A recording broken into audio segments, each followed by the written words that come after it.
What's up, my pugnos? Andy Vlogs. Excited to share with you guys this content here. As the title suggests, we're going to be going over Team Pixel, baby. This is the Google Pixel 5a. It was just released. All of the creators that got it early have already put all of their first impressions and now probably their reviews. I'm going to go ahead and put my hat in the ring because I still have to buy this for myself, and it arrived. I've also got myself a case that you can buy right there on the website, so we'll be reviewing that and unboxing that as well. In addition, I do have a number of other cases that I think are very interesting and important to have, especially like a screen protector. So check down below or up above in the links in the description and in the cards to check out those videos for those reviews. Just so you know where my bias is, like I said, I purchased these items myself. No one provided these to me. This is not a sponsored video, so you know that this is going to be a genuine response and unboxing. All right, first and foremost, this product is really exciting because it's a mid-range but very much a AAA phone. It's got a lot of awesome features, but not the awesome price that your typical like iPhone would have. The Google Pixel 6 is coming out shortly as well, which is going to be your top tier high-end phone.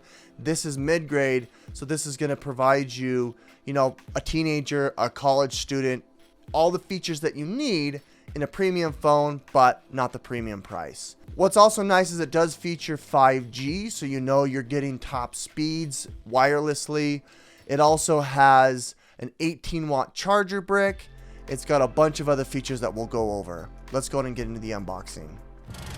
The Google Pixel A will set you back about $449 before taxes. I love me a phone that'll open without tape. If you end up buying like a case or other accessories, that's obviously going to go up. Taxes is going to be determined on your state and location. And furthermore, if you decide to end up getting, the Google Fi subscription, that'll cost you monthly depending on what you get. It does come with 3 months free. You can also get the accident insurance as well. Now, pulling up the tech specs straight off the website, it says it's 6.1 inches tall and it's 2.9 inches wide. That means that the display is 6.34 inches across. Volume rocker here on the sides, power button, which does have a grip. Backside of the 2 stereo speakers. And there really is no way to open up this guy.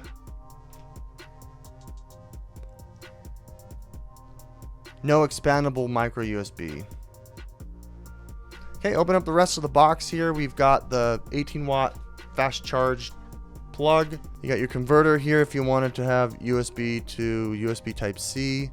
It does come with a cord, which is, completely different than what most other brands are doing nowadays. I like how the mid-tier phones are still giving you plugs and cords. It's really nice. All right, from an initial impression standpoint here, this is a very light phone. The back side of it is definitely this matte texture. It feels almost like metal that's buffed into a matte feeling. I'm not sure if it is metal or plastic or not. It does feel very good though. The glass is really nice. It doesn't have like a really curved bevel. And it appears that the screen goes all the way to the top. At the very top corner is your selfie cam, as opposed to having it in the middle, so that's kind of interesting. I'm not used to that. The back side is that fingerprint sensor, the Google logo, and your tiny camera bump, which does protrude a little bit out. It does have the LED with the two, the wide and the ultra wide there respectively. The top here is fantastic with the microphone and the 3.5mm jack. This is exactly what I need to have to give to my son as he goes into the 6th grade. Turning on for the first time, there is no forehead, there is no chin, there are no ears. It is fantastic. You just have this little cutout here right on the screen for the for the selfie camera. All right, guys, we're here on location. I wanted to do the video test, show you guys some low light situations, show you guys some overexposure, some sharpening, video all the scenes. I'm capturing my screen from the device. I've had a chance to kind of goof around with the pictures, and I'll show those later on. There was a cool double rainbow that showed up when it rained. Nonetheless, I'm having some issues with it switching from different modes and being laggy. It's probably because they haven't pushed an update yet. Hopefully they will. But nonetheless, we're going to start with this front-facing camera. Remember, this is an 8 megapixel camera. It does f2.0. it looks pretty good from the get-go. It does have a crop in of 1.4 where you can zoom out, and then you can change it to time lapse if you wanted to. We're gonna change that back. Oh boy, what have I done here? Changing that back here. On the left hand side, you can have the selfie illumination on if you want. This gives a little bit in low light situation. It makes the sides of the screen from black to white. Let's move on to camera. This is taking pictures. I think this is the best for the low light situation. For using this front facing camera, it's the best. You can see that I've got the sky blown out though, but my face looks pretty good. Nonetheless, I don't really like that because it's not really using HDR. When we get to maybe a tree like that, it looks all right. When we get under it, when we get out of the exposure of the light, you can kind of see that it's a little bit better and a little bit more detail, but we're totally blowing out the sky here. That's just kind of the nature of this. As I turn around and show you this sky, it blows out the blues, trying to focus on the face itself. That's basically it. Let's go ahead and change to portrait. This is supposed to blur the background here. We're going to put it at 1x and see how that picture looks like at portrait. At 1.2, it looks like it's cleaning up some of the stuff on my face, although you can't really clean up this gross mole. That's there for life, boys. Then you've got this night sight, which I'm not really going to be able to show you because I'm not in a real low light situation. But I'm going to go under here in the shade of this this building, and it's a little bit less direct light. There's a little more shade as it is getting closer to nightfall. So that's basically the selfie camera. I think it's pretty good. It's decent. I mean, it's nothing to really write home about. I don't like how the camera's down here rather than up here. I would have to switch the screen, but holding with your right hand, you got the selfie looking down, so I don't really like that. It's not really good for squaring up a shot. Now we're flipping it to the back-facing camera. I'm going to pan here, and you can kind of see night shot. The viewfinder itself is a little, it's having some issues. It's kind of jittery. I'm not even videoing. And this is what I noticed with the viewfinder itself, even though I wasn't capturing the screen. I like how you've got this angle to make sure and keep it centered. I really like that touch. In the night shift, we're going to go into 0.6x. That's the ultra wide. Here is the wide, and then here's 2x punched in. There's no tele right there.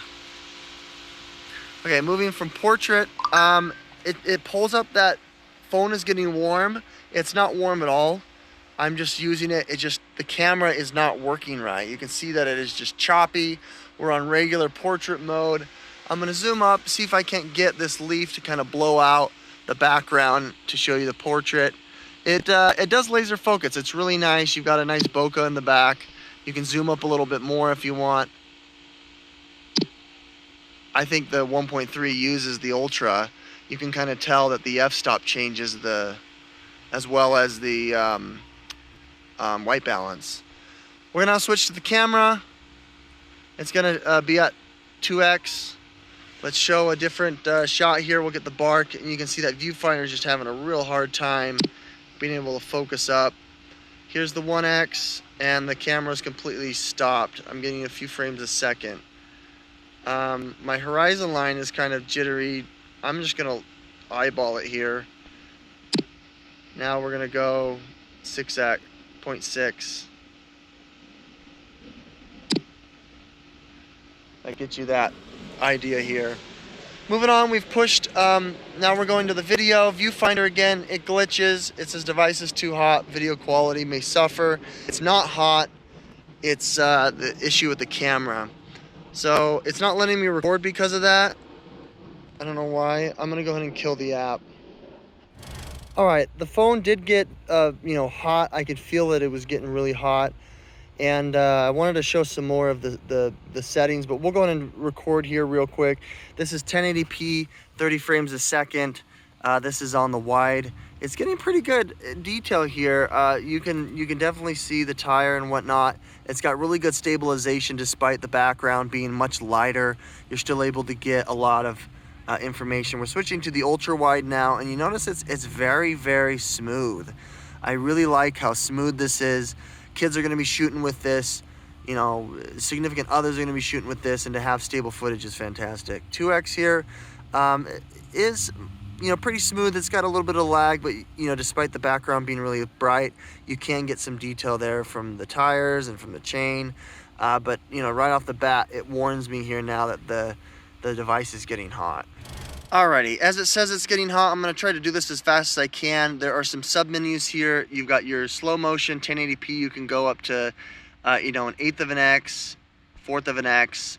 You can do it in 2X or 1X. It doesn't tell you the frames per second anymore, which is kind of interesting. It kind of just tells you what it's good for. If you go up and go to time lapse, it can show you all the different time lapse settings here. 120X I think is pretty awesome. Going back here to the regular camera, you can see you've got this hand stabilizing. You can go in and lock it for far away zooming, still shots, which is pretty cool. You have to download that. I actually want to download all of this. I'm going to download all these features. Active, this is for heavy movements. You know, if you're just following a kid, I'm really shaking the camera a bunch here, and you can kind of see it going back and forth. I think that's fantastic. And then you got this really, really tight panoramic zoom where it's gonna lead a little bit. So as you move it, it's gonna make sure and focus on that horizon as you record. It's obviously not going to do it right now because I haven't hit the record button yet. This is what a 6X looks like. I feel like it's punched in a little bit more than the photo. Not just because of the ratio, but that's just kind of how it is. And then the 2X like I showed you.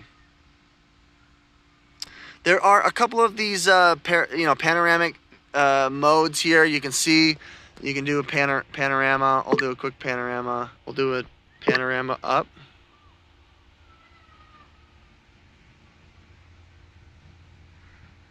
That's kind of fun. It won't get the orientation right. I think I just broke it. Let's go into lens. This is Google Lens. It's probably gonna crash. Last but not least is one of my favorite tools that I'm really happy that they brought back, Photosphere. It creates 3D stereoscopic images, which are really fun. And you kind of just guide it. This is one of the first features that came out on these Google phones that I love on the camera app, and I'm really glad that they brought it back. You can create these really cool panoramic shots that are all 3D. I'll show you what that looks like in a sec once I get done. Did I get them all? That's good. And then it'll piece them all together. Here is what your photo, what the? Oh, it's processing still. I'm like, wait, I can still see all that junk. Here's what the gallery looks like. It takes you into Google Gallery. Here is the photosphere that I created. It kind of blurs out the bottom, which is cool, but it kind of creates this stereoscopic, I can touch it and kind of look around and see what it looks like. It's pretty cool. I like that. You can zoom in, zoom out. Into video here, this is how you switch from 4K to full HD, high resolution, and then all of your different frames per second, auto, 60 frames, etc. Flash is disabled because it's hot. In the settings itself, you can go to the cog and you can save your location, camera sounds, gestures, frequent faces, device storage, etc. That about does it there for the camera itself. Looks like the light has gone away and the sun's gone behind the clouds, and hopefully these shots look a little bit better. That's kind of a breakdown of the camera app.